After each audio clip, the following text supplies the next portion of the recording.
The universe was supposed to be quiet. That was what Commander James Reeves had always believed. 43 years old, broad-shouldered, with silver threading through his dark hair like cracks in old stone, James had spent 20 years of his life staring at the black nothing of space from the bridge of various ships. He had seen asteroid belts the size of solar systems. He had watched binary stars dance around each other in slow, burning spirals. He had floated in zero gravity and looked at the Milky Way stretched across the void like spilled milk on a dark table, and he had thought, every single time, that the universe was vast, silent, and beautifully, terrifyingly empty. He was wrong. It was a Tuesday when everything changed. Not a dramatic Tuesday. Not a Tuesday that felt different from any other. The coffee in the break room of the United Earth Space Command headquarters in Denver, Colorado, was still terrible. The fluorescent lights in the operations hall still flickered slightly near Bay 7. Lieutenant Maria Chin still had her lucky red coffee mug that she refused to wash properly, and Sergeant Dale Hoffman still complained about it every morning like it was a personal offense against him. It was a completely ordinary Tuesday. Until the signal came. It arrived at 6:42 a.m. Mountain Standard Time, punching through 17 layers of deep space monitoring arrays, bypassing the standard radio frequency channels entirely, and instead embedding itself directly into the quantum communication relay system that the United Earth Space Command, UESC, had only finished building 8 months ago. The quantum relay was new technology. Beautiful technology. It could transmit data across 13 light-years in under 4 seconds by exploiting folded spacetime pathways that human scientists still did not fully understand. The engineers called it the fold. The soldiers called it the ghost line. The politicians called it Earth's greatest technological achievement. Nobody expected anything to call them back on it. The signal was not in any known human language. It was not in any known alien language either, because, officially, there were no known alien languages. Officially, humanity had been alone in the universe for the entirety of its existence. The SETI programs, the deep space probes, the centuries of listening and watching and hoping, all of it had returned nothing but silence and static and the occasional, very explainable natural radio burst from dying stars. But this signal was none of those things. It was structured, mathematically precise, layered with repeating sequences that followed a pattern far too complex to be natural. And buried deep inside it, wrapped in 6 distinct encryption shells that the UESC's most advanced AI took 11 minutes to crack, was a single message translated into something that was not quite English, not quite any human language, but was close enough that a human brain could read it with effort. The message said, "We are the Vreth. We are dying. We called for those who were watching. You came. Please. We are dying. The Kareth have found us. We have 3 of your solar cycles remaining. We called for backup. We did not know who would answer. We did not expect humans. We do not know if you can help. But we are dying. Please." James read the message 4 times. He set down his terrible coffee.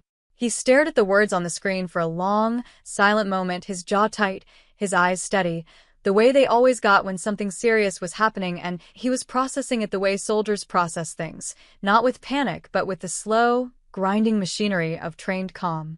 Then he picked up the direct line to Admiral Sandra Voss. "Admiral," he said, when she answered on the second ring. "We have contact. First contact. And whoever they are, they're in trouble." There was a pause on the other end of the line. "How bad?" Sandra asked. James looked at the message again. Specifically at the word that the unknown species had used, a word that cut through all the alien grammar and mathematical encoding and landed in the human chest like a stone dropping into still water. "Dying." "Bad enough that they're asking strangers for help," James said. "That's pretty bad, Admiral." Another pause. Longer this time. "Get everyone in. Full command staff. 20 minutes. "Yes, ma'am." James ended the call. He stood up from his desk. He walked to the window of his office and looked out at the Denver skyline, gray and cold under a March morning sky, the Rocky Mountains dark purple in the distance, snow still heavy on their peaks. He thought about the word dying. He thought about what it meant to reach out into the void and ask a stranger for help. He thought about what it took to send a message like that, the desperation, the hope, the terrible vulnerability of saying please to someone you had never met and did not know and had no reason to trust. He thought about it for 30 seconds. Then he turned around, grabbed his jacket, and went to save some aliens. The briefing room was packed within 15 minutes. Word had moved through the USC headquarters with the speed of something electric, something that crackled through every corridor and every headset and every coffee-interrupted morning conversation.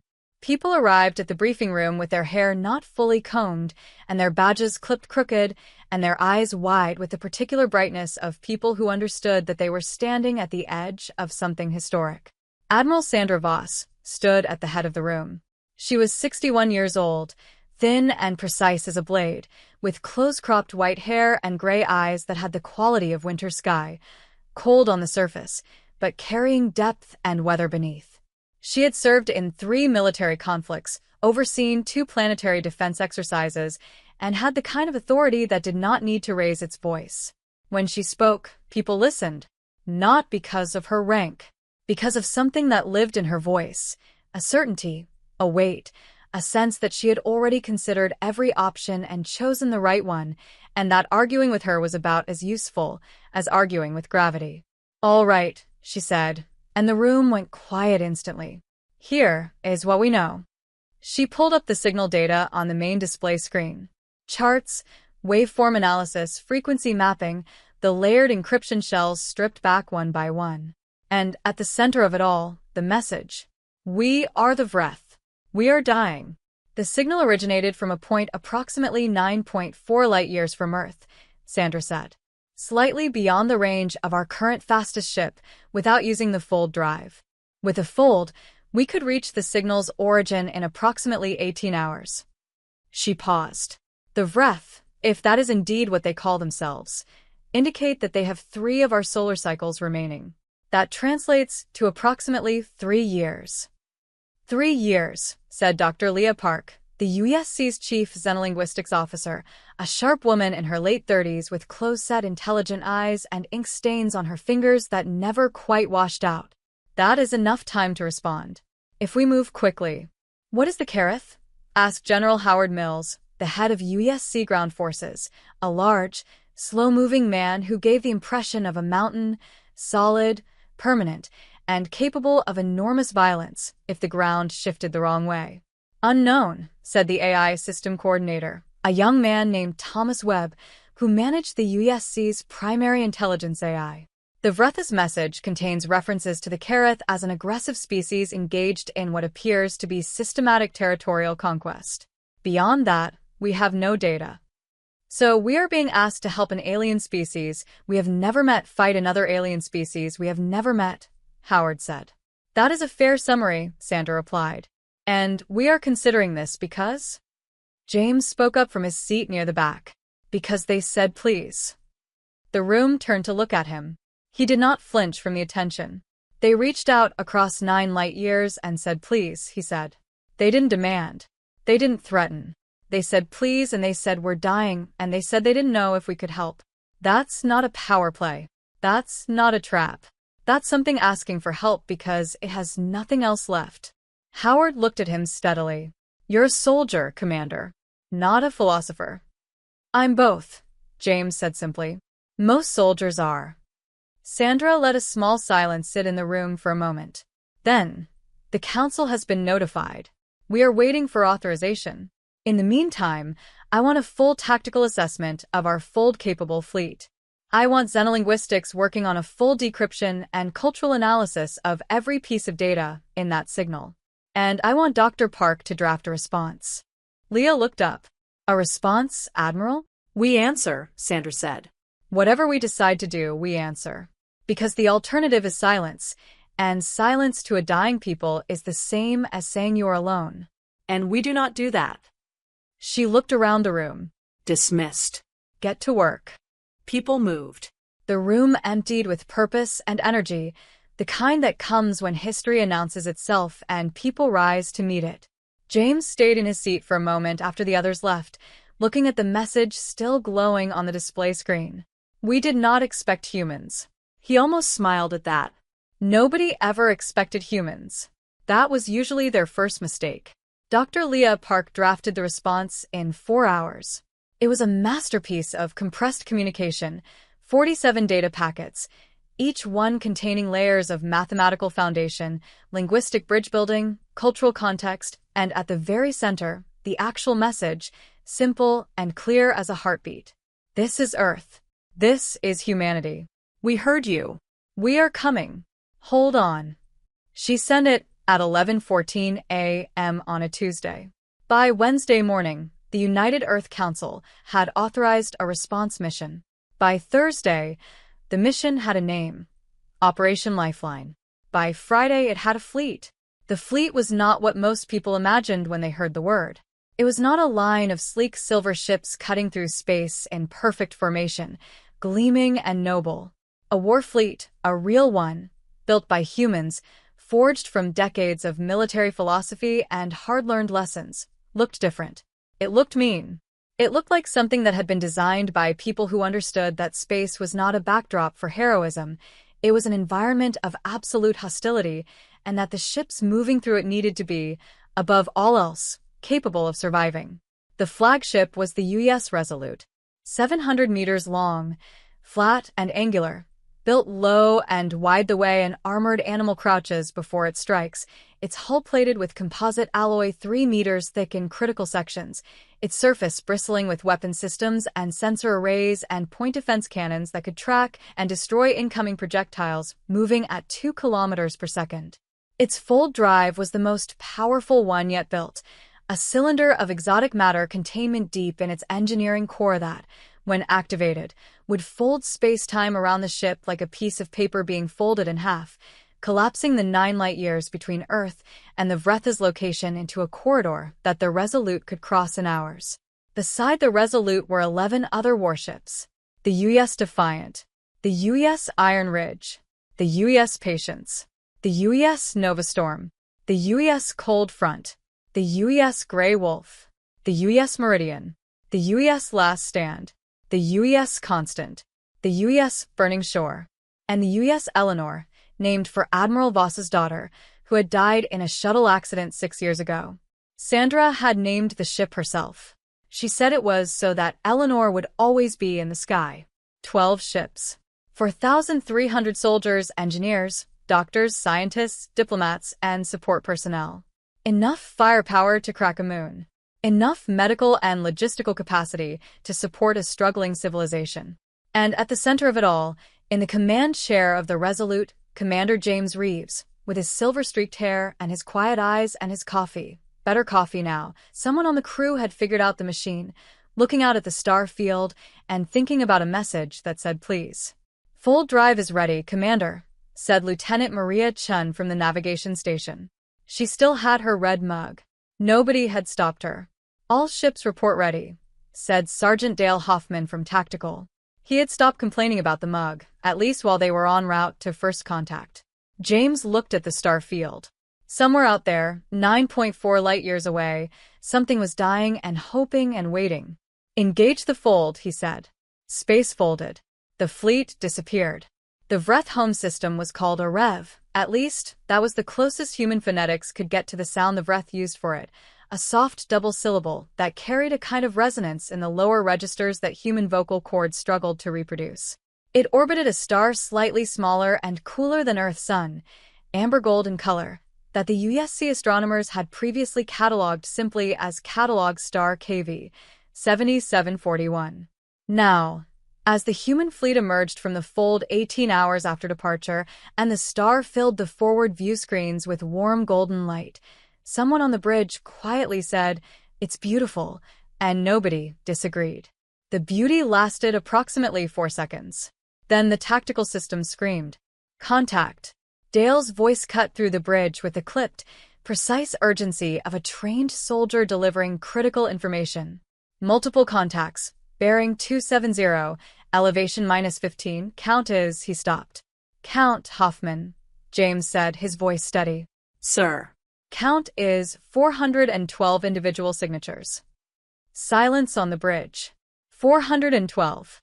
James had brought 12 ships. He kept his face still. A commander's face is a message to his crew, and the message James Reeves chose to send in that moment was, "This is manageable." Even if part of him, the honest, human part buried under the training and the rank and the years, registered something cold and clear that was not quite fear but was adjacent to it. "Formation?" he asked. "They appear to be in a siege pattern, sir," Dale said, his hands moving over the tactical display. "Distributed across 4 orbital planes around the 3rd planet. They are firing, sir. Sustained bombardment of the planet's surface." James turned to look at the main display screen. It had adjusted to show the 3rd planet of the Arev system. It was a world of deep blues and greens and browns, the continents small and scattered across vast shallow seas, the atmosphere thick and orange-tinged at the edges where it caught the amber starlight. It would have been a peaceful image, almost pastoral in a cosmic sort of way, except for the fires. From orbit, the impacts of the Kareth bombardment were visible as brief, terrible flares on the planet's surface. Clusters of light that bloomed and faded like match heads being struck and dying, again and again and again, too fast and too many to count. The planet was being systematically destroyed. Not quickly enough to kill everything at once. That would have been merciful in a brutal way, but slowly enough to be agonizing. The Kareth were not trying to annihilate the Vreth. They were trying to grind them down. To take everything the Vreth had built, piece by piece, and turn it to ash and smoke and memory. "Those are civilians down there," said Dr. Leah Park quietly. She had a station on the bridge for this mission. Xenolinguistics and first contact were too important to keep in a back room. She was looking at the planet with an expression that James recognized, the expression of someone whose intellectual understanding of a situation was being overtaken by the emotional reality of it. "Yes," James said. "We have to." "I know." He turned back to the tactical display. 412 ships. He had 12. But numbers in space combat were not the whole story, and James Reeves had not spent 20 years studying military history and tactics without learning that lesson in his bones. "Communications," he said. "Open a channel. All frequencies. I want the Vreth to know we are here. I want the Kareth to know we are here. Broadcast on every band we have." "Sir?" The communications officer, Ensign Priya Okafor, 24 years old. This was her first deep space posting. She had a small photo of her family taped to the side of her console, looked at him with slight uncertainty. "They should know we are coming before we arrive," James said. "Give them that much." "Yes, sir." "Channel open." James stood. He straightened his jacket. He looked at the camera above the main display and spoke in a clear, measured voice that carried the weight of all 4,300 humans behind him. "This is Commander James Reeves of the United Earth ship Resolute, commanding the 1st Expeditionary Warfleet of Earth. We received a signal. We are here. To the Vreth, we are with you. To the Kareth, cease bombardment immediately. This is not a request." He sat back down. "Now," he said to Dale, "show me everything we know about those 400 ships." The Kareth ships were large. Larger than human ships. The average Kareth warship was nearly 900 meters long compared to the Resolute's 700, and they were built in a style that suggested a very different engineering philosophy. Where human ships were flat and angular, built to minimize profile and present the smallest possible target, Kareth ships were rounded and bulbous, almost organic in their shape, like something grown rather than built. They moved with a heaviness that was not slowness. They were plenty fast, but with the deliberate, unstoppable momentum of something that expected to take hits and not care. "Their shields?" James asked. "Energy-based, sir," said the science officer, Dr. Yuki Tanaka, a quiet, methodical woman who had the gift of delivering alarming information in a calm voice that made it slightly less alarming. "We are reading layered gravitational field distortion around their hulls. Essentially, they are bending space slightly around themselves. Kinetic projectiles would be deflected. Energy weapons unknown. We do not have enough data to assess penetration potential. Our weapons. Rail cannons, unknown effectiveness against gravitational shielding. Plasma torpedoes, possibly more effective, as plasma is energetic enough to partially follow the field curves before impact. The fold missiles." Yuki paused. "Sir, the fold missiles might be quite effective." James turned to look at her. Explain. The fold missile uses a microfold drive to deliver its warhead by briefly folding space, bypassing physical distance. If the Kareth shields work by distorting the space around their hulls, a weapon that also manipulates space might be able to operate within that distortion rather than against it. She paused again. Theoretically. Theoretically, James repeated. I am a scientist, Commander. Theoretical is the best I can offer until we test it. Fair enough. He turned back to the tactical display. How many fold missiles do we have across the fleet? 48 total, sir. Fold missiles are expensive. They were not expected to be the primary weapon on this mission. 48 fold missiles against 412 ships. Even assuming every single one hit and every single one destroyed its target, which was a level of optimism that belonged in fairy tales. Not war planning, it was not enough. But James was not finished thinking. He had been quiet for 3 minutes, which his crew recognized as the particular kind of quiet that James Reeves got when he was building something in his head. A plan. A shape. A chess move 7 steps ahead. Dale had already begun quietly alerting the fleet to stand by, not because he had been told to, but because after 2 years of serving under James Reeves he had learned to recognize that quiet and what came after it. The Kareth are in a siege pattern, James said, almost to himself. 412 ships spread across 4 orbital planes. They are not in a combat formation. They are in a work formation, optimized for sustained bombardment, not for fleet engagement. He looked at the display. The spacing between their ships is approximately 40 kilometers, close enough to cover each other if attacked from outside the siege ring, but not close enough for tight formation defense. He pointed at 3 clusters of Kareth ships near the planet's northern pole. These 3 groupings are tighter, denser. 20 ships in each cluster, approximately 15 kilometers apart. Those are command vessels, sir, Dale said, studying the data. Larger power signatures. More heavily shielded. Yes. James nodded slowly. And if I were commanding a fleet of 400 ships in a siege operation, I would have my command structure in tight clusters because it makes communication and coordination easier. He looked at Leah. It also makes them targets. Leah understood immediately. Cut off the head. Cut off the head, James agreed. Fold missiles on the command clusters. Simultaneously. All 3 clusters, all at once, before they can react or coordinate a response. He paused. If we take out the command structure, we turn 400 ships into 400 individual captains making independent decisions. And independent decisions in a crisis create chaos. And in chaos. We have room to move, Dale finished. We have room to move, James confirmed. He stood again. Tactical, coordinate fold missile targeting with all ships. I want simultaneous strike on all 3 command clusters. 48 missiles divided across 60 targets. He paused. Some of them won't make it through. That's acceptable. The goal is disruption, not destruction. We want them confused, not dead yet. Sir, said Priya from communications, her voice slightly strained with something that was not quite fear but was the precursor to it. The Kareth have responded to your broadcast. James turned. On screen. The main display shifted. The Kareth were not what James had expected, though he was not sure what he had expected. They were large. The image suggested a species easily 7 feet tall, bipedal but with 4 upper limbs, their skin a deep charcoal gray plated with natural armor-like ridges across the shoulders and forearms.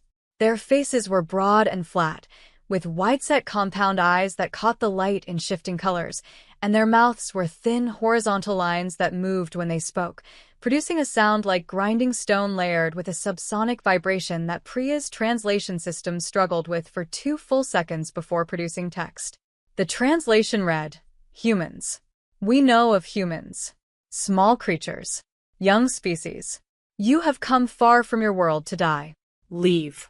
We do not wish to waste effort on you. The Vreth are ours. This system is ours. Leave now, and we will let your small fleet return to its small world. The bridge was silent. James looked at the Kareth commander on the screen for a long moment. Then he said very simply, No. He made a small gesture to Priya to cut the transmission. Fire, he said. The fold missiles launched in a salvo that, from the outside of the human fleet, would have looked like a brief stuttering of light. 48 small points of brilliance winking in and out of existence as each missile engaged its microfold drive, disappearing from real space and reappearing milliseconds later directly alongside its target, carrying its warhead through folded spacetime and delivering it through the Kareth gravitational shields as though they were not there. 41 of the 48 hit. 41 simultaneous detonations across the 3 Kareth command clusters. The explosions were visible from the bridge of the Resolute, compact, violent blossoms of light against the darkness, here and gone in seconds, leaving behind debris clouds and the slow, tumbling drift of damaged ships. 22 Kareth command vessels destroyed outright. 19 more damaged and knocked out of formation. The remaining 390 Kareth ships went, as James had predicted, into chaos. "They are breaking formation," Dale reported, his voice carrying the professional excitement of a soldier watching a plan work. "Multiple independent maneuvers. I'm reading at least 7 different heading changes across the fleet in the last 30 seconds. They are not coordinating," James said. "Good. Move the fleet. Formation Delta. Wedge through the northern orbital plane. Move now, before they reorganize." What followed was not a battle in the traditional sense. It was not 2 lines of ships exchanging fire until one side broke. It was something more like a demolition, precise, controlled, violent, and quick. The human fleet punched through the disorganized Kareth siege ring at the northern orbital plane, breaking it open, driving a wedge between the now leaderless clusters of enemy ships that further fractured their ability to coordinate. Human point defense systems, the rail cannons and plasma turrets designed to destroy incoming missiles and debris, proved devastatingly effective against the Kareth's standard energy weapons, absorbing or deflecting the majority of return fire. And the Kareth gravitational shields, formidable against the rail cannon rounds, crumbled against the heat and intensity of concentrated plasma torpedo volleys. It was not easy. The U.S. Iron Ridge took a hit that destroyed her starboard engine array and killed 9 people.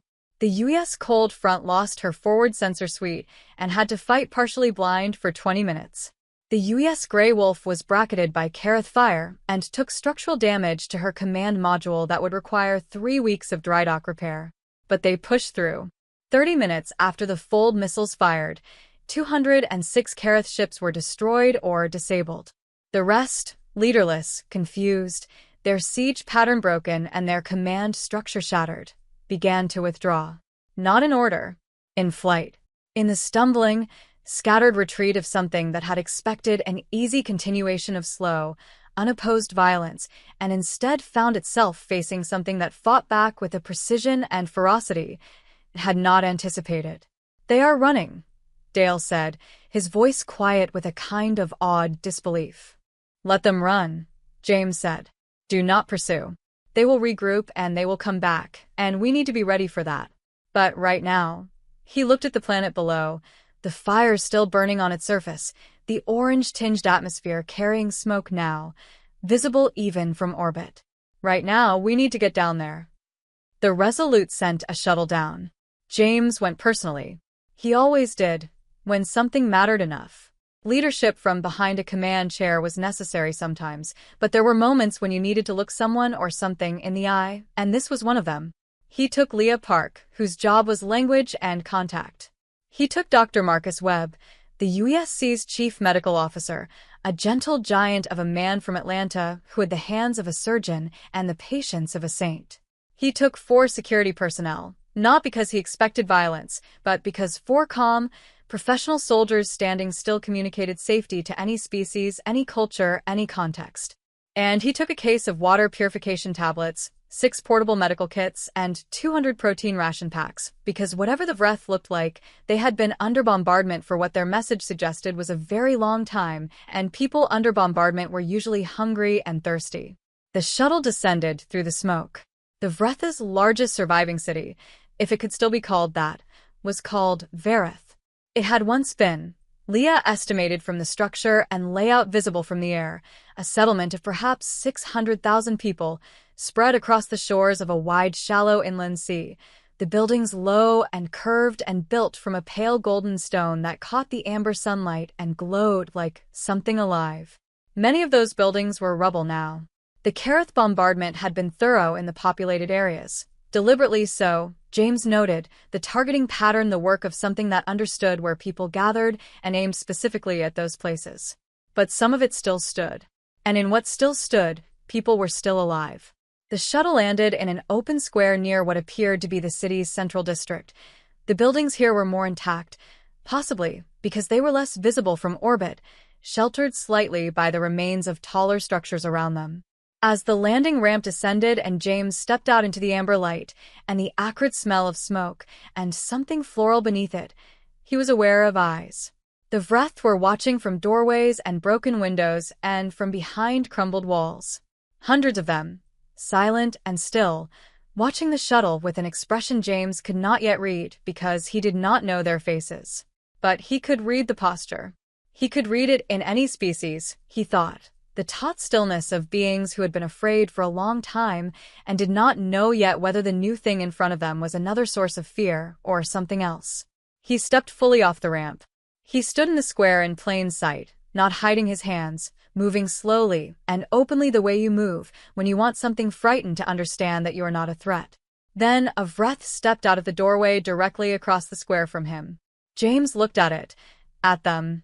He corrected himself. They were a person, not it, and took in the details quickly and quietly. The Vreth were smaller than he had expected. Roughly 5 feet tall, slender, with 4 limbs used for bipedal movement and 2 additional limbs, shorter, more delicate, emerging from the upper torso that served as arms and hands. Their skin was a deep blue-green, shimmering slightly in the amber light the way oil on water shimmers, and their faces were long and narrow, with large forward-facing eyes the color of amber, the same color as their star, James thought, and wondered if that was coincidence or evolution. Their mouths were small and mobile, and when they breathed, their chests moved in a rhythm that was close enough to human breathing to be almost familiar. The one who had stepped forward, an elder, James thought, something in the bearing and the deliberateness of movement suggested age and authority, regarded him for a long, steady moment. Then they spoke. The sound was melodic and complex, like running water layered with something almost harmonic, and Leah's translation device, a small earpiece connected to the AI system, took 9 seconds before it produced a translation. 9 seconds was a long time in a silent square with hundreds of frightened eyes watching. James stood very still through all 9 of them. The translation said, "You are human." "Yes," James said. Another melody from the elder. Translation: "We did not know if humans were real." The signal went out across many bands. "We did not know who would answer." "We answered," James said. "You fought them. From orbit. We saw the light." "We did." The elder was quiet for a moment. Their large amber eyes moved over James slowly, taking in every detail with an attention that was clearly sharp and deeply intelligent. Then they said something that the translation device rendered in a slightly halting way, as though the cultural concept behind it did not map perfectly to human language. "You came without knowing us. You fought without agreement. You risked your people for people you had never seen." A pause. Why? James considered the question. It was, he thought, the most important question he had ever been asked. And it deserved an honest answer, not a diplomatic one. "Because you asked," he said. "And because the kind of species that asks instead of demands is worth helping." The translation device rendered this back into Vreth language. The elder was still for a moment. Then they crossed the square and they stopped directly in front of James, and they raised both of their small upper limb hands and placed them flat on either side of his face, gently, a touch so light it was barely there, and held them there for a moment in what was clearly a gesture of deep meaning. James did not move. He let the gesture happen. He looked into the amber eyes of a being from another world and thought about how strange and beautiful it was that across 9 light years and all the silence of the universe, 2 species had found each other through the simple, ancient, infinitely dignified act of asking for help and answering. "Caro," the elder said, in Vreth, and remarkably, the translation device left the word untranslated for a moment before rendering it, as though the AI had paused to consider it. The translation said, "Caro." It means, "I see you. I know you now. You are real to me." "Caro," James said back, the words strange in his human mouth but not wrong. "We are real. And we're staying." The next 48 hours were organized chaos. The human fleet positioned itself in defensive orbit above Rev 3. The U.S. Resolute and 3 other warships maintained constant patrol, their sensor arrays sweeping for any sign of Kareth return. The remaining 8 ships descended to lower orbits, close enough to respond, distant enough to leave room for the shuttle traffic that began immediately, medical teams descending to the surface in waves, carrying supplies and equipment and skill. Dr. Marcus Webb set up a field hospital in what had once been a Vreth community center, a large, airy building of pale golden stone that had survived the bombardment largely intact, its gentle curved roof still whole, its interior cool and calm in a way that felt like the building itself was trying to offer comfort. His team worked for 36 hours straight, treating wounds and burns and blast trauma and the particular kind of cellular damage caused by the energy weapons the Kareth had used in their ground-level strikes. The Vreth were physiologically different enough from humans to require constant adjustment and improvisation. Their circulatory system worked differently. Their tissue responded differently to standard surgical techniques. Their equivalent of blood was a thick, deep blue fluid that initially alarmed the human medics before Marcus quietly and firmly reminded everyone that different was not wrong and that their job was to learn and adapt. His people adapted. They always did. Leah Park worked 20 hours a day building the linguistic bridge, constructing, with the help of the AI and several Vreth scholars who had survived, a working dictionary of Vreth language that grew by thousands of entries per hour. The Vreth were extraordinary linguists themselves. Several of them had already begun attempting human words, their melodic voices producing approximations that were charming in their imperfection, but improving rapidly. Within 36 hours, basic conversation was possible without the translation device. Within 72, some of the Vreth were speaking short sentences in English. James moved constantly between the ship and the surface, between tactical command and diplomatic groundwork, between the demands of the military situation above and the human reality below. He ate when someone handed him food. He slept in 3-hour blocks. He attended every briefing and every first contact meeting and every tactical review, and he did it all with the same steady, quiet energy that his crew had come to rely on. Not frantic, not exhausted-looking, just present. Just relentlessly, steadily there. The elder who had performed the Caro greeting was named Veth Aaron. They were the senior leader of Varetha's surviving civilian population. The city's previous leader had been killed in the earliest bombardment strikes, along with most of the governing council. Veth Aaron had stepped into the void because someone had to and because they were old enough and calm enough and respected enough to hold people together when everything was falling apart. James recognized the pattern immediately. He had done the same thing more than once in smaller circumstances. How many survived? James asked during one of their daily meetings in the community center, Leah translating fluidly now. Total, across the planet. Veth Aaron's amber eyes were steady, but shadowed. For 0.2 million, they said. James had reviewed the astronomical data before asking. He knew what the planet's population had been before the Kareth came. 47 million. He kept his face still. And how long have the Kareth been here? 8 of you months, Veth Aaron said. They came without warning. They did not speak. They did not offer terms. They simply began. The elder paused. We did not know species could be like that. We had met 3 other species before the Kareth. All of them spoke first. We thought speaking first was what intelligent life did. Most of it does, James said. The Kareth did not. No. James paused. Do you know why? What they want. Is it the planet? Resources? Territory. Veth Aaron was quiet for a long moment. When they spoke, it was slowly, with a weight that carried something beyond grief, something that had gone past grief and arrived at a kind of bleak, tired clarity. We do not know, they said. We never understood why. We only understood that they would not stop. James nodded. He looked at the pale golden walls of the community center, at the light coming through the arched windows. warm and amber from the HFY star outside, at the Vreth people moving quietly through the space, wounded, weary, carefully alive. HFY, he said quietly. It was a phrase Leah had taught him, a phrase from Vreth language that she had found in one of the deeper linguistic structures, a phrase that meant something like, "From this moment, I take responsibility." She had said the Vreth used it the way humans said, "I give you my word," not lightly and not lightly broken. Veth Aaron looked at him. Their amber eyes changed in a way that James had learned, in 3 days, to read as emotion, the slight brightening, the shift in focus. They said something that the translation rendered as, "You learn our words." "I thought it was important," James said. "It is." Veth Aaron paused. HFY. It means you take this seriously. "I take it seriously," James confirmed. "The Karath are going to come back. We both know that. So, let's talk about how we prepare for that." The elder nodded slowly, in a gesture that the Vreth had adopted from their human guests in 72 hours, a small thing, but James noticed it and filed it away as something quietly significant.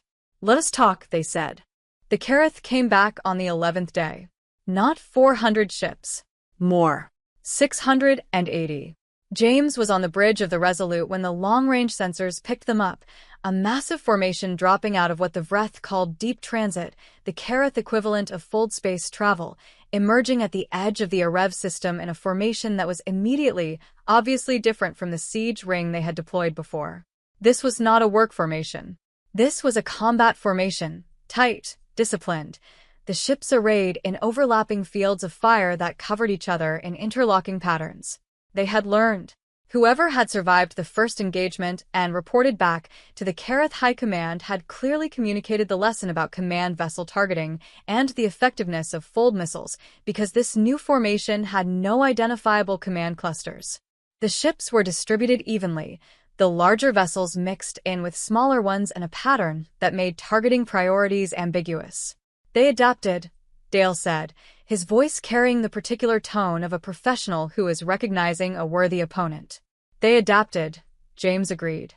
He looked at the numbers. 680 against 12. Even with the tactical advantages the human fleet had demonstrated, those numbers were a problem. How long until they reach weapon range? At their current approach speed, 40 minutes, sir. 40 minutes. "Get me Fleet Command," James said. "And get me Veth Aaron." The call with Fleet Command, specifically with Admiral Sandra Voss, who was managing the mission from the USC Command Center on Earth's moon, was brief and direct. "We need reinforcements," James said. "I know," Sandra said. "Request is already processed. The 2nd Expeditionary Fleet is being assembled. Earliest deployment, 72 hours. We have 40 minutes, Admiral." Silence on the line. Then, "I know that too, Commander. Can you hold?" James looked at the tactical display. 680 Karath warships, disciplined and adapted and angry, bearing down on a human fleet that was 12 ships, with depleted fold missile stores. They had 21 left, and 3 vessels already carrying combat damage from the first engagement. "We can hold," he said. Because the alternative to saying that was saying we can't, and saying we can't meant abandoning the 4 million Vreth surviving on the planet below, and James Reeves was not built for that. 72 hours. Understood. He ended the call and turned to the Vreth communication channel, where Veth Aaron's face was visible on the secondary display, calm and expectant, reading James's expression with those sharp amber eyes. "They are coming back," James said. Veth already knew. Their own sensor systems, though far less capable than human ones, had detected the incoming fleet. "Yes," Veth said. "We have 12 ships against almost 700. "Yes." "I am not leaving," James said. Something moved across Veth Aaron's face. Something that might have been, in human expression, a kind of anguished relief. The expression of someone who needed to hear something and was afraid of what it would cost the one saying it. "Your people will die," the elder said quietly. "Some of them might," James said. "That is the nature of what we do. But I need something from you, Veth." "Name it." "The Vreth have planetary defense systems. Your ground-to-orbit weapons, they were mostly destroyed, but our engineers did a survey, and there are 4 platforms still operational in the Northern Hemisphere. I need control of those systems integrated with our fleet fire coordination. He paused. And I need everything you know about Kareth tactical behavior. Every observation your people made in 8 months of fighting. Every pattern. Every weakness. Everything. Veth Aaron was quiet for a moment. Then, our tactical archives. The military records from before the bombardment destroyed our main command center. We moved the data to an underground vault. It survived. Can you get it to us? I will send it in the next 10 minutes. Good. James held the elder's gaze on the screen. We will hold. Caro, Veth Aaron said softly. I see you. Caro, James answered. What happened in the next 40 minutes was the kind of work that soldiers do in the space between knowing what's coming and it arriving, hard, focused, creative work done against the clock by people who understood that the quality of their preparation in these 40 minutes would directly determine who survived the next 40 hours. James's crew worked like a single organism.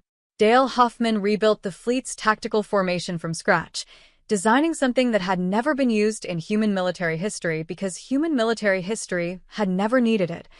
A rotating defensive sphere around the planet. 12 ships constantly moving in coordinated patterns that maximize their overlapping fields of fire while minimizing the time any single ship spent in the kill zone of the enemy's forward guns. Maria Chin calculated fold approach corridors, paths through which the fold missiles could be fired with maximum effectiveness given the new Kareth formation. Yuki Tanaka analyzed the Vreth tactical archive data the moment it arrived, feeding it into the main AI and building a predictive model of Kareth behavior that, she cautioned, was based on incomplete data, but was better than nothing. The Vreth ground defense platforms were integrated into the fleet fire coordination system by 2 human engineers, Lieutenant Paul Osei and Ensign Kim Nakamura, who descended to the surface by shuttle with 11 minutes to spare. Physically patched into the platform control systems with interface cables and adapters they jury-rigged from standard military communications hardware and components salvaged from a damaged Vreth electronic workshop. It was not elegant. It worked. When the Kareth fleet reached weapon range, they found a human formation that was moving, coordinated, and ready. The Battle of Arev 3 lasted 9 hours. It was the hardest 9 hours James Reeves had ever lived through. The details of those 9 hours could fill a book. In the fleet engagement logs that would later be studied at military academies across the solar system, in the after-action reports and the tactical analyses and the quiet, careful accounts of survivors, those 9 hours were documented with precision and depth. But the emotional truth of those 9 hours, the thing that no tactical analysis could fully capture, was simpler and raw. It was terrifying. It was magnificent. And it cost things that could not be replaced. The U.S. Burning Shore was destroyed in the 3rd hour, struck by a concentrated volley from 14 Kareth heavy cruisers that overwhelmed her shields and cracked her hull in 3 places simultaneously. She broke apart quickly enough that it was almost merciful, quickly enough that the crew had minimal warning and no time for the kind of drawn-out agony of a ship dying slowly. Her 312 crew members died in under 4 seconds. James heard the report. He felt something happen in his chest, something that clamped down and went cold and would need to be felt fully later, when there was time, because right now there was not time and falling apart was not something he could afford. He acknowledged the report. He adjusted the formation to cover the gap left by the burning shore. He kept moving. The U.S. Last Stand lost her fold drive in the 5th hour and became unable to contribute to the coordinated fold fire patterns, reducing to conventional weapons only. The U.S. Defiant took a hit that killed her captain, Commander Rosa Alvarez, 37 years old, from Phoenix, Arizona, who had named her ship the Defiant because she said it suited her, and her first officer assumed command and held the ship together through the remaining 4 hours with a combination of training and sheer furious grief. But the Kareth paid for every one of those 9 hours too. The Vreth tactical archive data was invaluable. Yuki's AI analysis had identified a consistent pattern in Kareth combat behavior, a tendency, when their forward attack formations were under pressure, to compress their flanking elements inward rather than widening them, driven by an apparent instinct to concentrate force. It was tactically understandable, but it created predictable moments of vulnerability on the flanks of their formation during compression. James exploited those moments relentlessly, hitting the flanks hard in the seconds when the Kareth were compressing, pushing back, forcing them to adjust, then hitting the flanks again when they compressed again. The Vreth ground defense platforms, under human coordination, proved more effective than James had hoped. Their weapons were different from human weapons, using a directed gravitation pulse technology that interacted unexpectedly well with the Kareth's shields, hitting them from below at angles the Kareth had not had to account for in orbit-only combat. By the 9th hour, 244 Kareth ships were destroyed or disabled. The rest were falling back, not fleeing this time, but retreating in a controlled and deliberate way that was more concerning than flight would have been. This was not the retreat of something broken. This was the retreat of something that had decided to pause and recalculate. "They're pulling back to the system's edge," Dale reported. "Holding pattern?" James asked. "Looks like it, sir. They are not leaving the system. They are just waiting." James stared at the tactical display. The Kareth fleet, still over 400 ships after the engagement's losses, sitting at the edge of the Arev system, distant enough to be out of engagement range, close enough to return quickly. Waiting. He had 72 hours until the second expeditionary fleet arrived. The Kareth were going to wait and see what reinforcements the humans brought. And then they were going to decide whether to continue or withdraw. James needed them to withdraw. That meant the second fleet, when it arrived, needed to be something that made the calculation clear. He pulled up a direct channel to Admiral Voss on Earth's moon. It was 3 a.m. in Denver. Sandra answered in under 10 seconds, because Sandra Voss did not sleep much at the best of times. "Commander," she said. "We held," James said. "I know. We were watching." A pause. "We lost the burning shore." "Yes." Neither of them said anything for a moment. Burning shore. 312 names that would need to be learned and remembered and honored. "The second fleet," James said. "Admiral, it needs to be bigger than planned." "How much bigger?" James looked at the 400 Kareth ships sitting at the edge of the Arev system like a question that had not yet decided its answer. "Big enough that the answer is obvious," he said. "I don't want to fight them again, if I don't have to. I want them to look at what we bring and decide that the arithmetic doesn't work in their favor." He paused. "The Kareth are calculating. They think in numbers. So let's give them numbers they can't argue with." Sandra was quiet for a moment.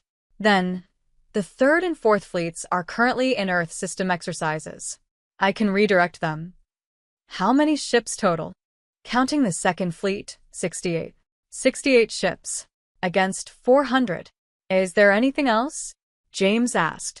A longer pause. Then Sandra said, "The Arkansas." James went very still. The U.S. Ark was not a warship.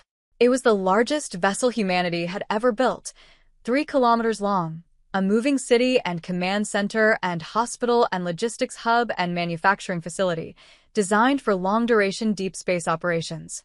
It had more weapons than most warships because its designers had understood that anything 3 kilometers long in deep space was a target, and a target that couldn't shoot back was just a corpse. It carried the most advanced weapon systems humanity had developed, including the Mark 7 fold cannon, a weapon that could fold space at a distance, creating a microfold event inside an enemy ship's hull without warning and without the need for a missile to cross the intervening space. The Ark had never been deployed outside the solar system. "That is a significant commitment," James said carefully. "Yes," Sandra said. "That is the point." A pause. "I need council authorization. I am going to go wake people up and get it. You will have an answer in 6 hours." "Thank you, Admiral." "Commander." Her voice changed slightly, softer. Not much. Just enough to notice. "You held. With 12 ships against 700 you held. I want you to understand that." James looked at the tactical display. At the burning shore's last recorded position, now just empty space. At the damage status indicators on 6 of his remaining ships. At the 400 Kareth vessels waiting at the system's edge. "Tell the families of the burning shore," he said quietly. "Before anything else." "Tell them." "Already done," Sandra said. 6 hours, Commander." The channel closed. James sat in the quiet of the bridge, the ship humming around him, the amber light of the Erev star painting everything in gold. While the fleet held its position and waited for reinforcements, the work on the planet's surface continued. James went down again. He went down because the surface work was as important as the orbital situation, more important, in some ways, because the surface was where the actual people were, and people who were afraid and grieving and uncertain needed to see the human presence not just as ships in the sky, but as faces and hands. He went to the underground vault where the Vreth had moved their military and scientific archives. Veth Aaron led him there personally, through tunnels that had been dug in the early days of the Kareth bombardment as emergency shelter corridors. The tunnels were low, the Vreth were shorter than humans, and James spent 30 minutes slightly hunched, his jacket catching occasionally on the tunnel walls, which made him feel faintly ridiculous given the solemnity of the occasion, and which he suspected Veth Aaron noticed, and was diplomatically not commenting on. The vault was large and surprisingly sophisticated, dry, climate-controlled by a Vreth environmental system that had kept running throughout the bombardment on an independent power supply. The data was stored in a format that the Vreth scholars and Leah's team had spent the past 11 days translating into human-compatible formats. Most of it was in process. But one section had been fully translated and flagged as priority by Leah herself, with a note that said, in Leah's precise, urgent handwriting, "James, you need to see this." He sat down at the reading station in the vault and read. What he read changed everything. The Vreth had not been the Kareth's first target. The archives contained records, gathered painstakingly over decades of deep space observation and contact with other species, of at least 14 other civilizations that had been systematically attacked and destroyed by the Kareth over a period of approximately 300 years. The pattern was consistent: arrival without communication, immediate bombardment, systematic destruction of population centers and technological infrastructure, extraction of certain specific resources from the destroyed civilization's territory, withdrawal, and movement to the next target. The resource extraction was the key. Leah had flagged it prominently. The Kareth were not conquering territory for settlement. They were not expanding their civilization in the traditional sense. They were mining it. Specifically, they were extracting a substance that the Vreth archives identified by a Vreth name that translated roughly to depth crystal, a specific type of crystalline mineral formation found in the geological layers of certain planet types, including Erev 3, that appeared to form only under conditions of high gravitational stress over billions of years. What depth crystal was for was the question that the Vreth archives could not fully answer, because none of the civilizations the Kareth had destroyed had been able to study the Kareth closely enough to understand their internal systems and requirements. But the Vreth had one piece of data that none of the other destroyed civilizations had been able to gather, because the Vreth had survived long enough, barely, to capture and analyze one. A Kareth individual, a soldier, recovered wounded from a downed scout ship in the 8th month of the bombardment. The Vreth had kept them alive, studied them, tried to communicate. The communication attempts had produced nothing. The Kareth had simply refused to engage, sitting in absolute hostile silence throughout their captivity. But the biological study had produced something extraordinary.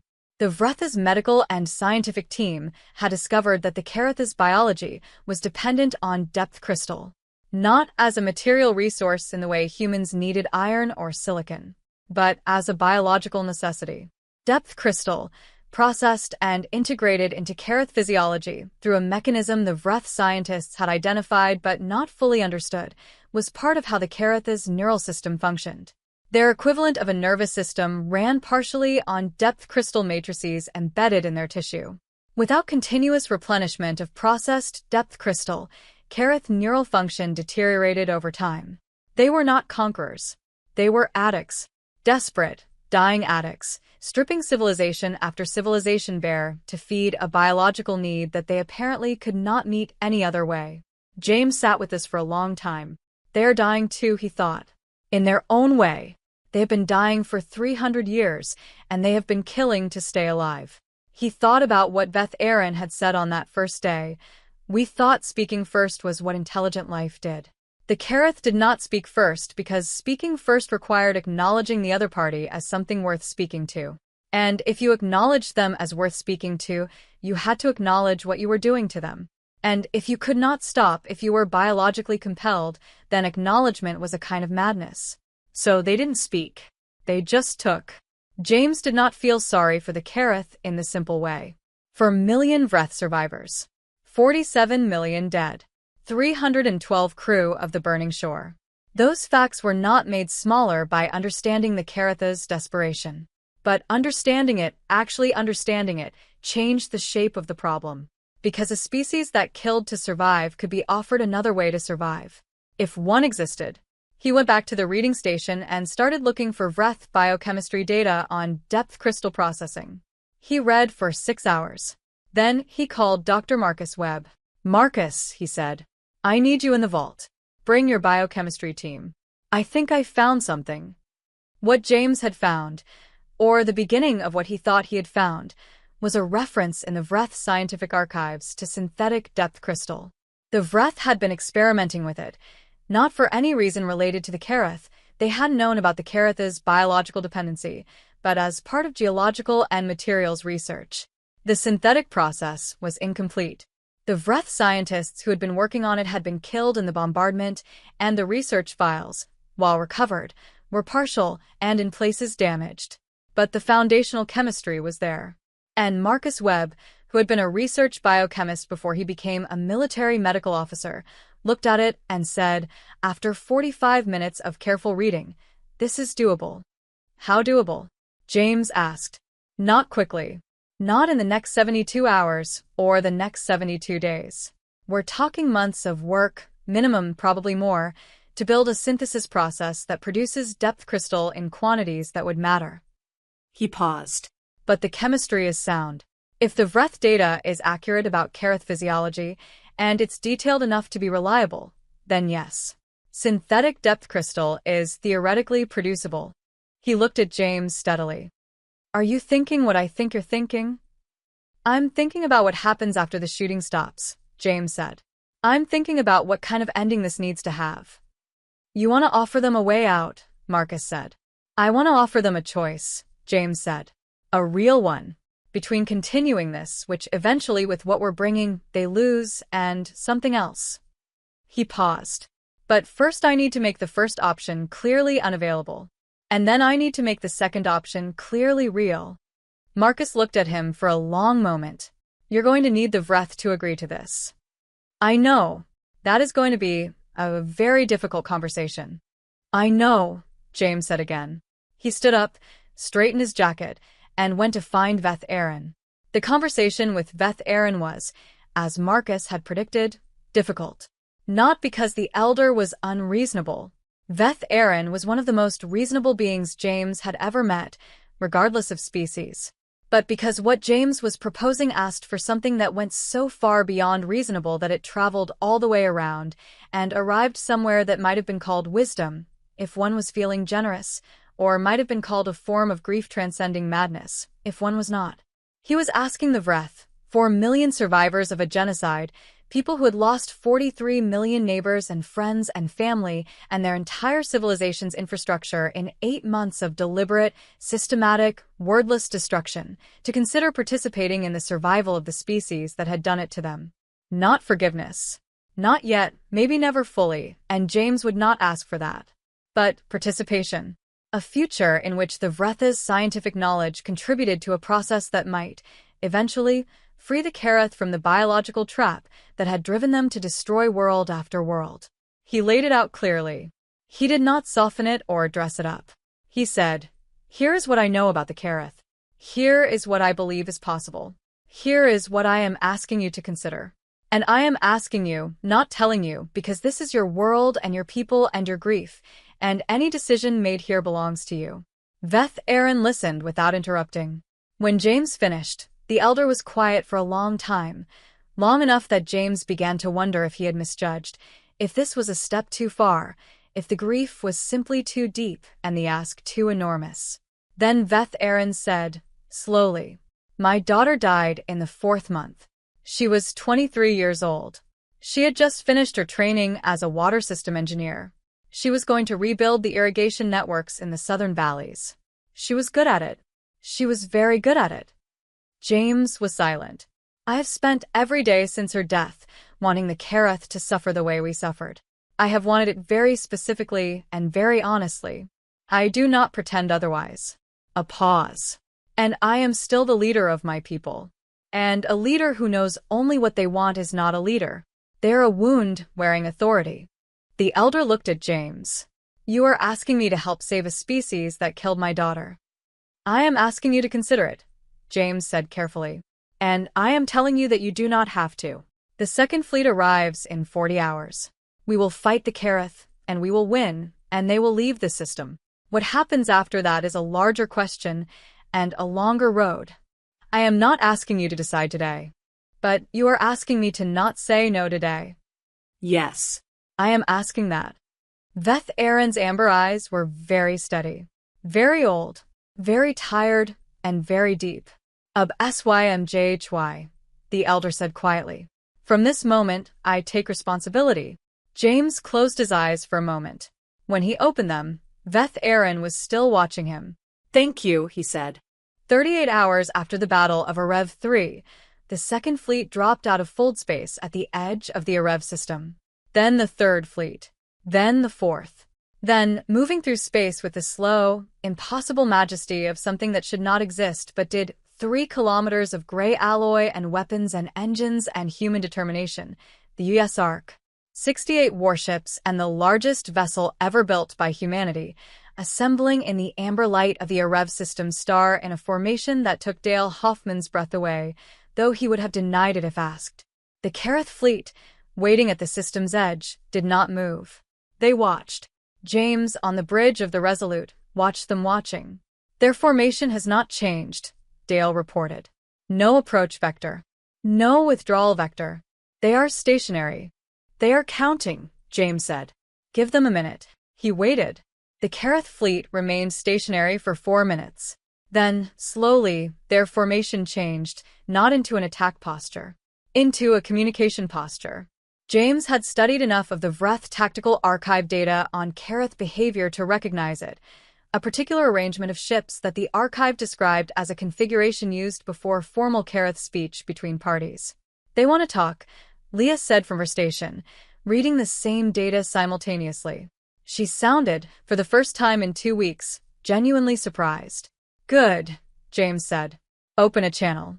The Kareth commander who appeared on the main display was different from the one James had spoken to before the first battle. Different individual, or the rank structure visible in the slightly different armor configuration, or both. James couldn't be certain. But the difference that mattered was not physical. It was in the posture. The aggression and dismissiveness of the first communication were gone.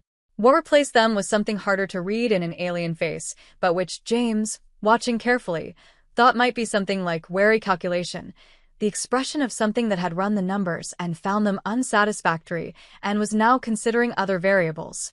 The translation came through Priya's system with fewer gaps than before. The AI had been learning Kareth language structure from the tactical archive data. You have brought more ships, the Kareth commander said. Yes, James replied. Many more ships. Yes. A pause. The compound eyes shifted in color. James had learned from the archive that Kareth eye color shifts tracked emotional states, though the specific mapping was unclear. Currently, they were shifting between deep red and amber. Why have you come to this system? The Kareth commander asked. Because the Vreth called for help, James said. And we answered. The Vreth are nothing. A small species. A world of no strategic value.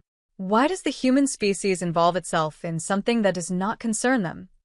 James considered his answer for a moment. Then he said, because the Vreth were dying, and they asked for help. That is enough reason for us.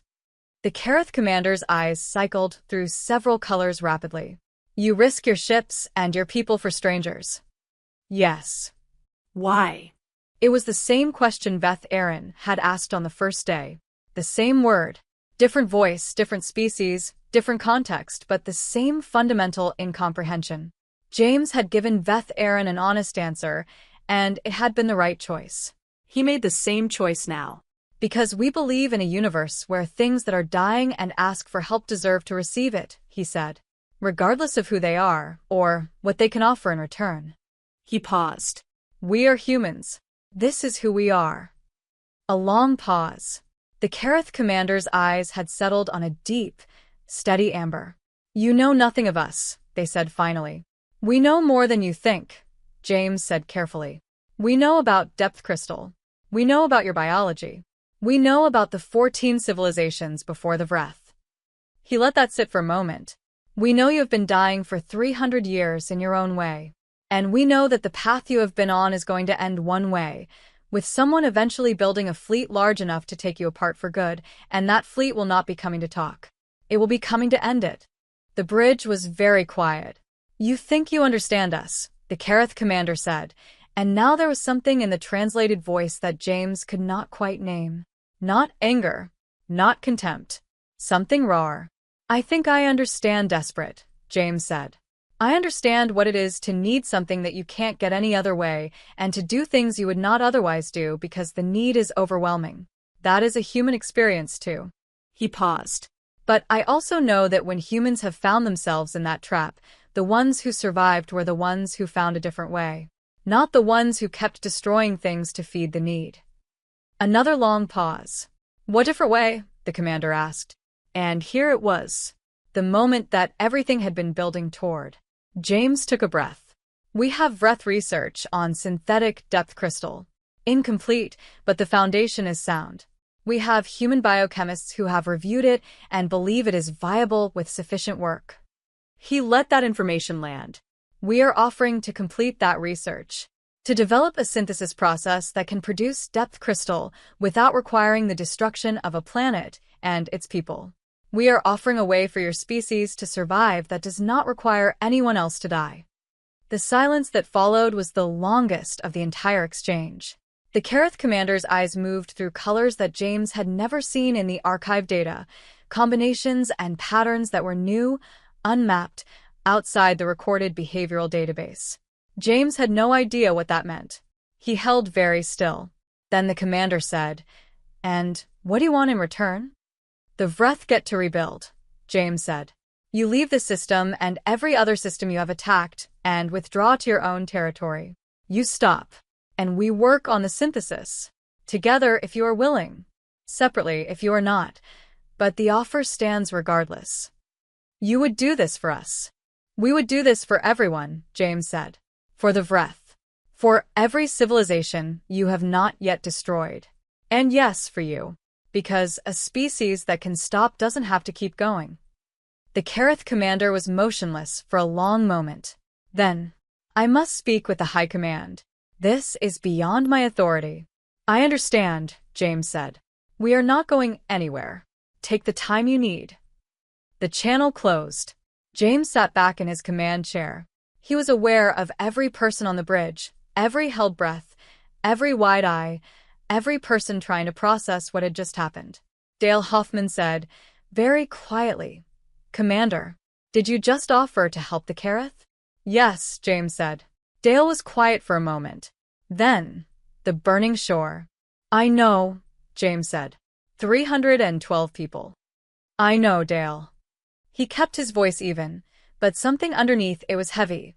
The weight of what he was holding, of the burning shore and Veth Aaron's daughter and 43 million dead Vreth and 300 years of destroyed civilizations. All of it stacked up against the impossible arithmetic of what comes next when the shooting stops. "I know every one of their names. I will know them for the rest of my life." He looked at his tactical officer steadily. "And that is exactly why I am trying to make sure no one else has to add more names to a list like that." Dale held his gaze for a moment. Then he nodded once, small and slow, and turned back to his console. The fleet waited. The Kareth High Command took 16 hours to respond. 16 hours in which the human fleet held its position. 69 ships arranged around the amberlit planet of Arev 3 in a formation that was simultaneously protective and non-threatening, a careful, deliberate communication through positioning alone. James had spent 20 minutes with the fleet formation design, making sure it said exactly the right thing. "We are here, we are capable, we are not attacking." On the surface, the work continued. Marcus Webb's medical teams. Leah Park's linguistic teams. The engineers helping the Vreth begin the process of assessing which structures could be salvaged and which needed to be cleared for rebuilding. Simple, practical, human work, the kind that says we mean to stay, we mean to help, we are not here for a moment, and then gone. James went down to the surface twice during those 16 hours. The second time, he brought food, actual cooked food, not rations, prepared by the Resolute's chief cook, an enormously talented man from New Orleans named Raymond, who had a theory that good food was a diplomatic tool and had spent 12 days quietly experimenting with Vreth nutritional requirements until he had produced dishes that worked for both species.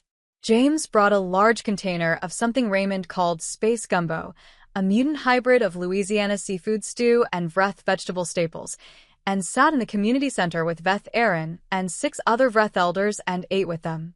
They did not talk about the Kareth. They talked about the Vreth's history, their literature, their music, the way their cities had been designed to connect people to the shallow seas that gave the planet its life. The elders showed him images from before, pictures stored on personal devices and memory archives that had survived because they were small enough to carry underground. Streets full of blue-green people in morning light. Children playing in the shallow water at the sea's edge. A music performance in an outdoor space ringed with golden stone pillars, the performers producing harmonics that made James's chest resonate in a way he had never felt before. He looked at those images and felt the weight of what had been lost with a specificity and clarity that raw numbers could not convey. 43 million was a number too large for human emotion to hold. But a street full of mourning people and children at the water's edge, those were the size of grief. He thought about Rosa Alvarez, the Defiance captain. He thought about her name and her ship and her city, and the fact that there was presumably someone in Phoenix who had loved her. He thought about the 312 names of the burning shore. He added them to the Vreth images in the place in his chest where he kept things that needed to be felt fully later, and he held them there, and he kept eating the space gumbo, which was extraordinary, and he listened to the elders talk about the sea songs that the Vreth sang at sunset. When the Kareth response came, James was back on the bridge. It was not the commander he had spoken to before.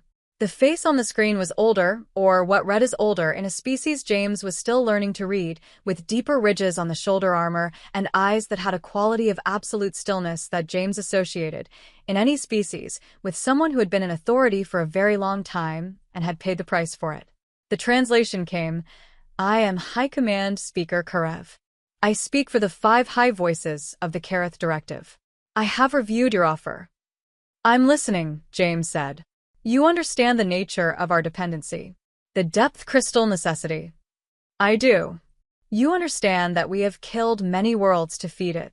14 that we know of, plus the Vreth." "Yes." "And you offer still." "I offer still." The speaker's eyes were very still, very deep. "My people," they said slowly, "have not been spoken to as equals by another species in 200 years. The species we have encountered since the dependency began, we did not speak to them. We could not afford to. Speaking to something you are about to destroy requires you to see it, and we could not see them." James was very quiet. "You are making us see you," the speaker said, "by standing in front of us with your fleet and your words and your offer and your—" The translation hesitated, then produced, "your stubbornness." Something moved in James's chest that was almost, not quite, but almost, the precursor to a smile. "If we accept your offer," the speaker continued, "we must also accept what we are, what we have done. We must see the 14 worlds and the Vreth, and—" a pause that carried something heavy. "We must see it all." "Yes," James said. "That is part of it. There is no path forward that does not go through the truth of what happened." He paused. "That is one of the hardest things in the universe. I know that, but it is the only way through. And the humans will help with this also? With the seeing?" James thought about this, about what it meant to help a species confront 300 years of atrocity, about whether humanity was qualified for that, about whether humanity, with its own history of genocide and destruction and the very long, very painful road of confronting it, was actually the exactly right species to help with exactly that. "Yes," he said, "we will help with that too." The speaker was silent for a long moment. Then, "The 5 high voices have voted. We accept a ceasefire.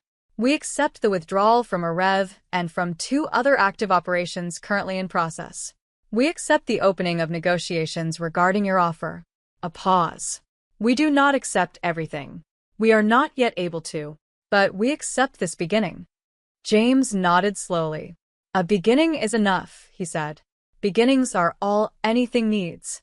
The next 6 months were the hardest work James had ever done, and not one moment of it involved a weapon.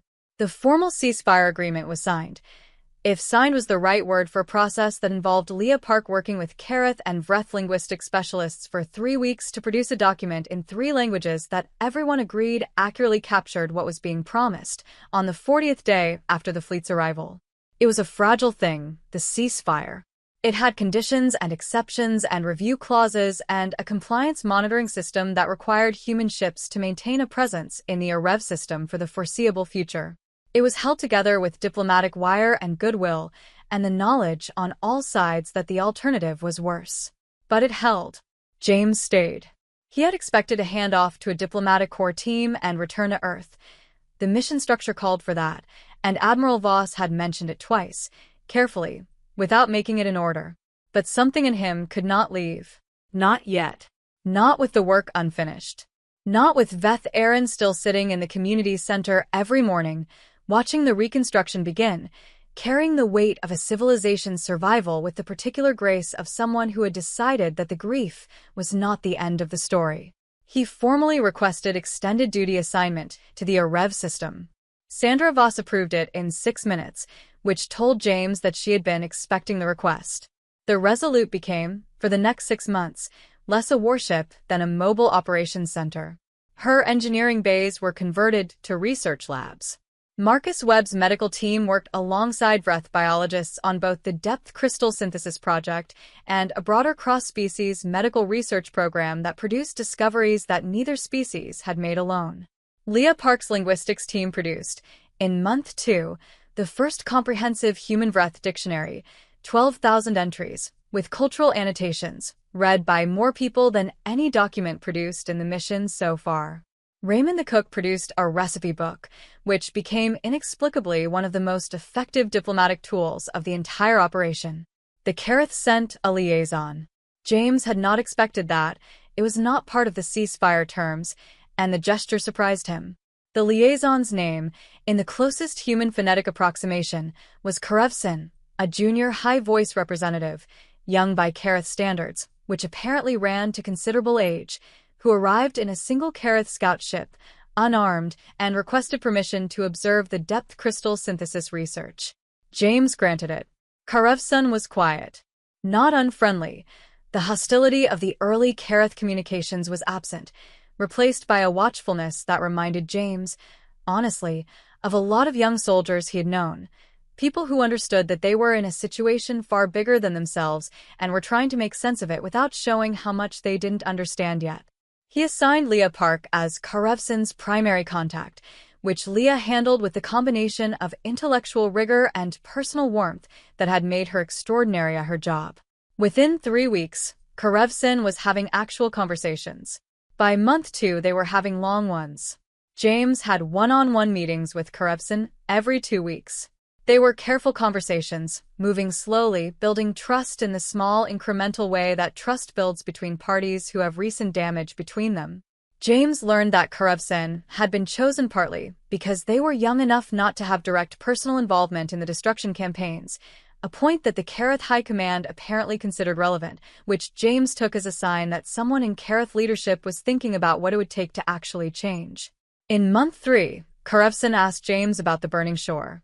They had been talking about something else entirely. James could not later remember what, and the question came in a pause in the conversation, offered with a directness that suggested it had been sitting there for a while. 312, Karevson said. Your people who died in the defense of Arev. Yes, James said. I looked at the names. Your human databases, you list them publicly. We do. Why? James considered. Because they deserve to be known, he said. Because being known is a form of respect. The worst thing that can happen to someone who dies for something is to become a number. Names resist that. Karevson was quiet for a moment. The species that the Kareth destroyed, We did not know their names. We did not want to know them. I know. Knowing would have made it, a pause, harder. Yes, James said. It would have. And yet you wanted us to see. Because harder is sometimes necessary, James said. Because the hardest thing is usually also the right thing, and there is no shortcut through it. Karevson was quiet for a long time. Then, there is a Kareth concept. It has no translation I have found. It is approximately the grief that comes after understanding. The grief of knowing what you have done and being unable to undo it, but being required to carry it. James sat with that for a moment. The grief of knowing and being unable to undo and being required to carry it. He had a name for that in human psychology: survivor's guilt, post-traumatic weight, moral injury. But he thought the Kareth word, whatever it was, might have been more honest about it than the human clinical terms, which soften the edges of the thing. Required to carry it. Yes, that was the truth of it. We have that too, he said quietly. As a species. We know it well. How do you carry it? Not easily, James said. Not always gracefully. But we carry it together, and that makes it possible. The depth crystal synthesis breakthrough came in month 4. Marcus Webb and his team, working with 3 Vreth biochemists, brilliant people who had survived the bombardment by being underground in a research facility when the early strikes hit, cracked the fundamental synthesis pathway on a Thursday afternoon in a lab set up in what had been a Vreth school building, now converted to research space, with golden stone walls and arched windows, and the sound of reconstruction happening in the street outside. Marcus called James directly. It works, he said. We synthesized 3 grams. Ran it through the Vreth's structural analysis system. It's indistinguishable from natural depth crystal at the molecular level. A pause. James. It works. James closed his eyes for a moment. 3 grams. 3 grams of synthetic depth crystal in a converted school building on a planet that had nearly been destroyed, produced by a human biochemist and Vreth scientists, and the combined accumulated knowledge of 2 species who had met 6 months ago and found each other across 9 light years of silence. Tell Karevson, he said.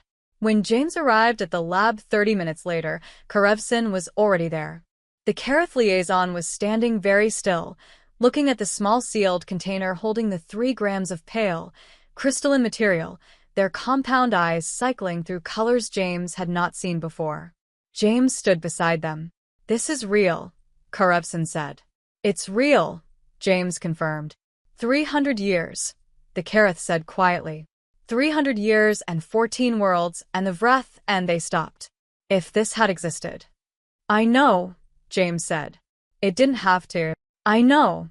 He kept his voice gentle but steady. But it does exist now. And that is what matters. What you do with now. Karevson was silent for a long time. Then they said something in Kareth that the translation system produced as HFY and HFY. James turned to look at them. You know that phrase? Leah Park taught it to me. She said it was appropriate. Karevson looked at the container of depth crystal.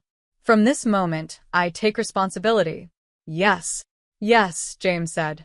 Yes, that's exactly right. News of what was happening in the Arev system reached Earth in fragments, growing over the months from preliminary reports to a full picture that the people of Earth processed with a mixture of wonder and anxiety and fierce pride that humans bring to anything unprecedented and enormous. The first alien contact. A war avoided almost. A ceasefire achieved. A synthesis breakthrough. The word Vreth entered human vocabulary. The word Kareth entered it too, carrying different weight that most people felt and debated, and did not yet know how to hold. The names of the burning shore were read at a memorial service in Denver, attended by more people than the city's largest stadium could hold, broadcast live to 6 billion viewers across Earth and the colonies. James did not attend the memorial. He was 9 light years away. He watched it on a delayed transmission, alone in his quarters on the Resolute, at 3 in the morning local ship time. He watched the names being read. He sat with it until it was finished. Then he went back to work. The formal Kareth Vreth human talks began in month 5, in a location that Leah Park had suggested and everyone had agreed was right. Not on the Resolute, not on Kareth territory, but on the surface of Arev 3, in a structure the Vreth had rebuilt specifically for the purpose, a new building in Vareth, pale golden stone and arched windows, built by Vreth hands with human engineering assistance, deliberately constructed to blend both architectural traditions in a way that was new and neither and both. James sat at the table alongside Veth Aaron and Karevson. Leah Park sat beside him, managing interpretation. The room held 12 people total, 4 humans for Vreth for Kareth, and the weight of what they were trying to do was present in the room as something almost physical. The talks moved slowly.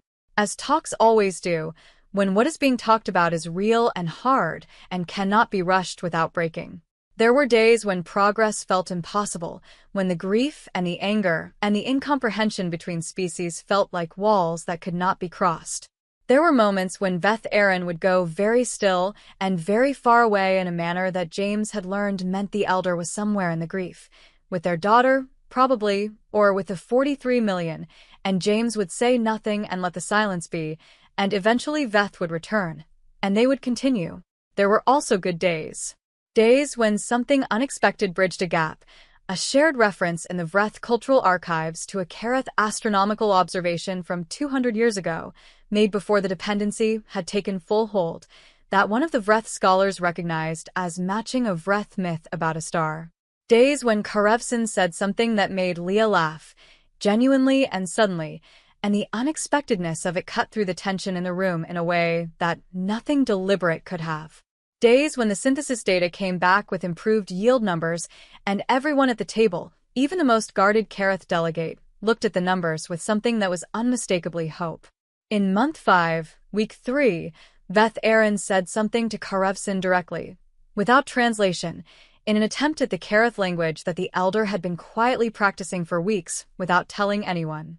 James watched Karevson's eyes cycle through colors, watched the Kareth liaison go very still, then watched them respond, in Vreth, imperfect, halting, clearly practiced, and watched Veth Aaron's face change in the way amberlight and 40 years of age and grief and careful hope all changed together in one moment.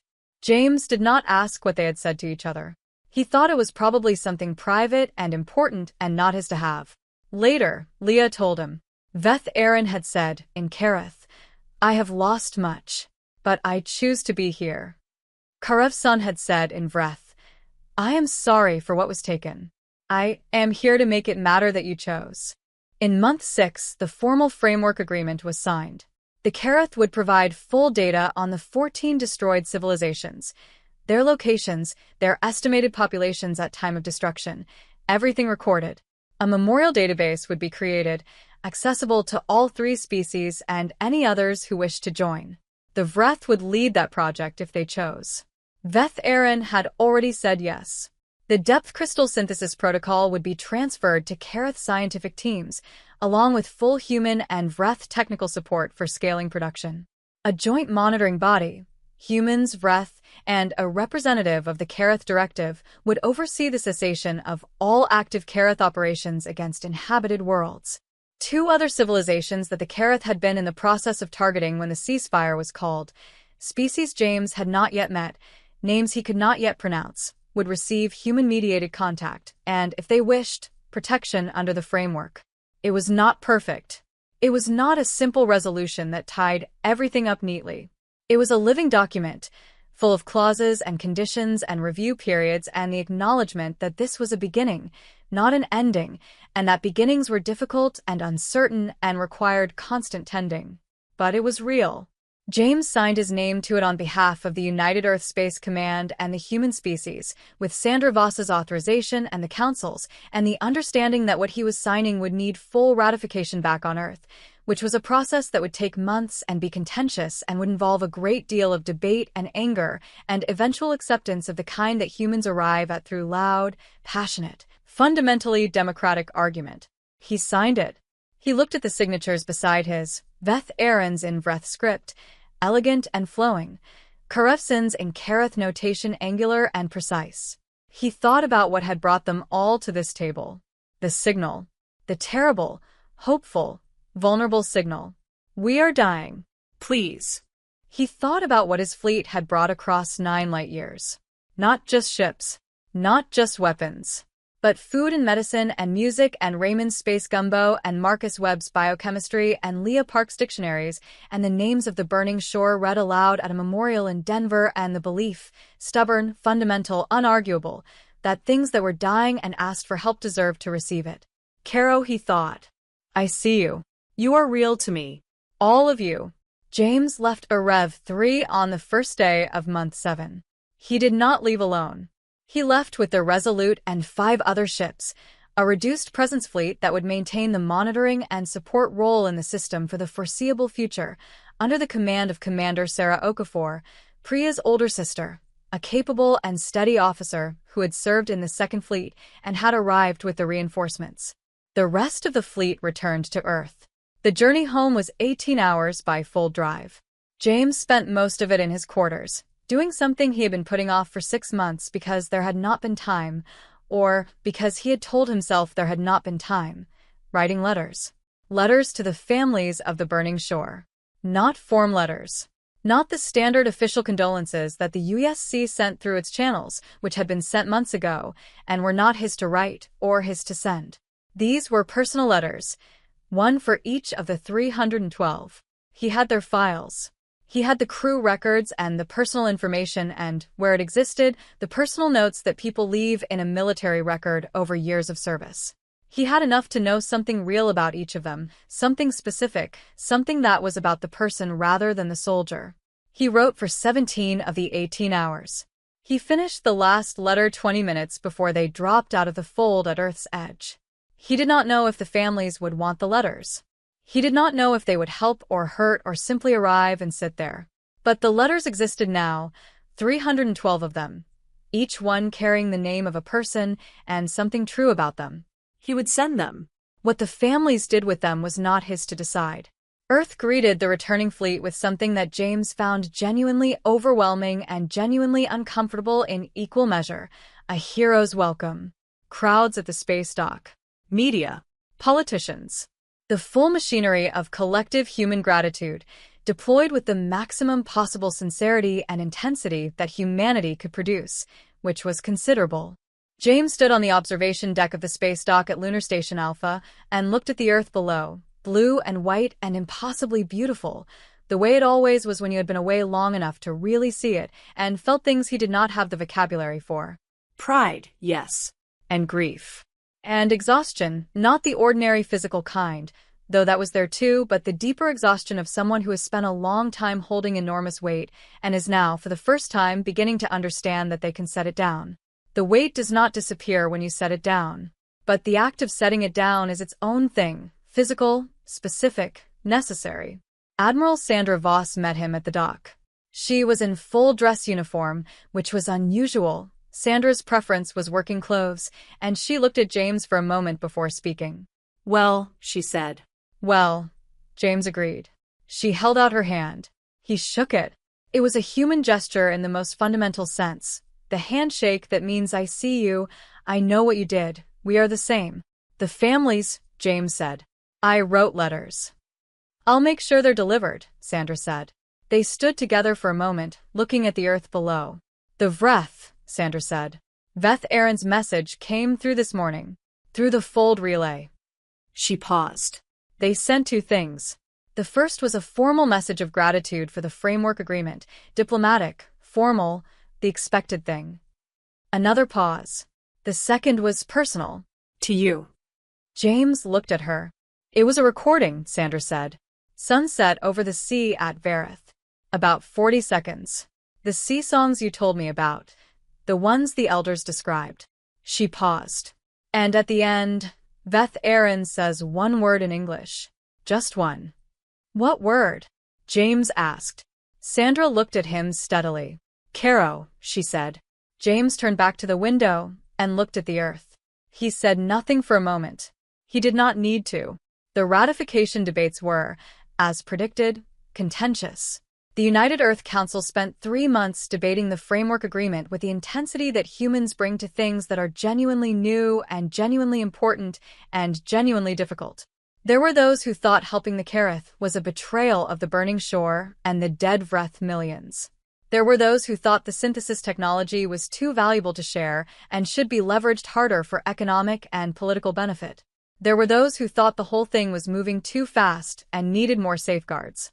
James testified before the council twice. He answered every question directly and without evasion, including the hard questions about the burning shore, about what he had promised and on whose authority, about whether he had made decisions that were beyond his command mandate. He accepted the criticism where it was legitimate and pushed back where it was not, with the same steady, unapologetic clarity that he brought to everything. In month 4 after his return, the council voted. Ratification passed. Not unanimously, nothing this significant ever passed unanimously, but with a strong majority and with conditions and oversight structures that James thought were actually not unreasonable and would make the implementation better than his initial framework. He called Leah Park, who was still on a Rev 3, to tell her. "Good," she said. Her voice sounded tired and satisfied in the way of someone doing important work and knowing it. "How was the testimony?" "Long," James said.